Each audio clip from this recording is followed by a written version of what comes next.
这个地方呢是叫做西蒙镇，它离开普敦大概是有45公里左右的距离。得名于第一个来南非任职的总督，所以当时呢就是以这个总督的名字呢来把这个小镇命名。哎呦，这儿跑火车的。对，西蒙小镇呢是以前的这个海军重镇。所以呢，这个是以前海军所用的一条军用铁路，从西蒙小镇一直开到开普敦市区的正中心。它这个海湾呢，渔产特别丰富，所以以前的人就是捕鱼为生。可以看到这个广阔的一大片的印度洋，小的从沙丁鱼、凤尾鱼，然后一直到他们捕的叫做梭鱼，梭鱼大概长度呢能有大概60公分左右。一直到最大的这个鲸鱼啊，每年来的这个时节都会在这个海湾里面可以看到。而这个政府为了保护它们的话呢，是规定近海是不允许大量的捕鱼的，除非有政府的执照。大概是在每年11月左右开始，所以他们这个繁殖后代的时候呢，南非是1个半月封海期，龙虾、鲍鱼，然后这个小的海洋生物，然后全都不允许捕捞。赶在封海期之前，杨乔带我们来到了一家南非第一位黑人总统曼德拉曾经就餐过的餐厅。这家店在当地也是为数不多的可以不限制数量售卖龙虾的餐厅。有政府的认可，餐厅的品质自然是一流的。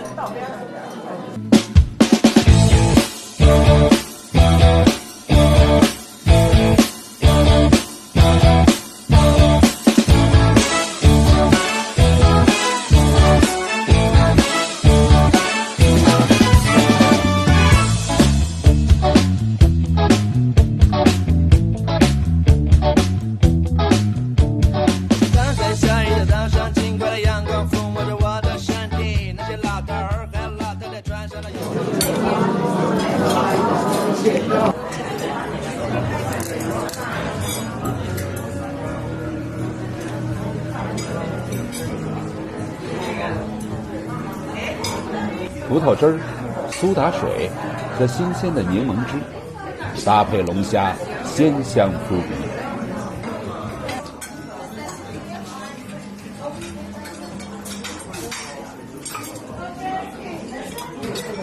简单直接的烹调方式，完全去除了龙虾和鱼肉的腥味。